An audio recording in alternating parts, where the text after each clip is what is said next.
Hi, Stephen. Hello. Hello. I read in an earlier interview that your parents, they got for Christmas 1973, they got the Pink Floyd, The Dark Side of the Moon, and Donna Summer, Love to Love You, Baby. I think it was a little later than that, but yeah, 75, something 75. like that, yeah, mid-70s. Yeah. And who got what album? Well, my dad got Dark Side of the Moon and my mum got the Donna Summer record. Do they still have it? I have. You have it? I have them, yeah. Okay. They're kind of sentimental. My father's passed away now, but Okay. I have, for sentimental reasons, I still have those records, yeah. And do you still play them? Masterpieces, both of them, yeah. But the actual records Sure. that they, yeah? Sure, yeah.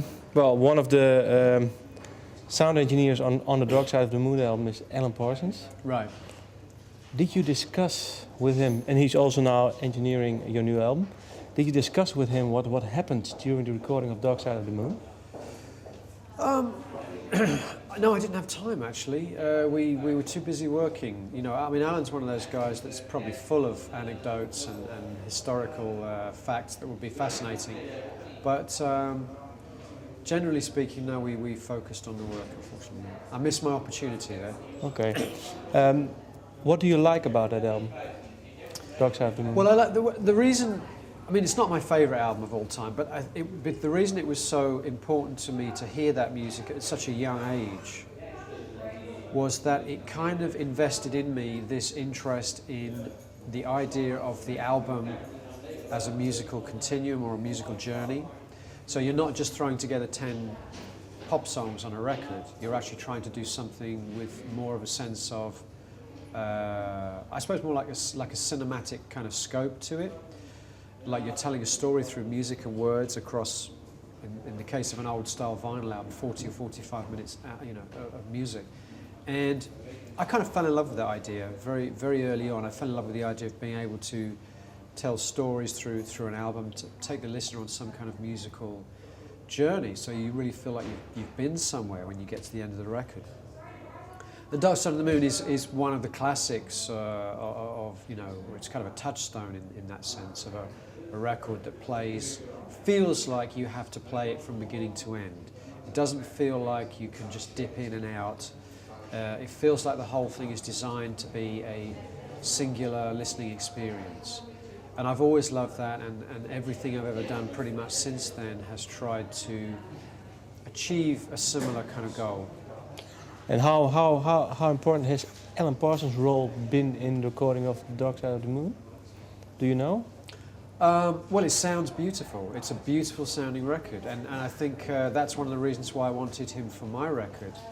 Is because I wanted not only the beauty of the sound, but I also wanted a more kind of traditional early 70s sound palette, that kind of analog, that warm kind of golden feeling you get from listening to a beautifully recorded 70s album. I mean, I don't particularly like the sound of modern records. I don't really like the sound of contemporary music. I don't like the fact that it's very much designed for MP3, sort of the MP3 experience.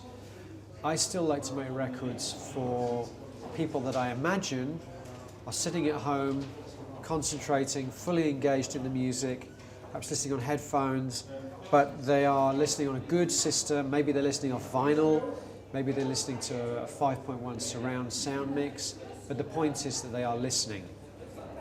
And I believe that the art of listening is something that is being compromised significantly. And of course, when you think back to albums like what Alan was doing with Floyd and on his own records, those albums were designed for that kind of approach to listening, the art of listening. And what did he think of your music when you approached him? Well, he already knew it, and he was already a fan, which is what made it easy. I think one of the things I've found with a lot of these guys I've worked with from the 70s over the last few years is that they are still passionate about music, but like me, they don't find a lot of contemporary music that kind of appeals to them. But I seem to be one of the few artists that does appeal to perhaps a slightly older audience that kind of remembers discovering music in the 70s and remember how special it felt in the 70s. So I number a lot of my fans are people who remember buying those records the first time around, and they see me as some kind of inheritor, if you like, of that legacy. Yeah.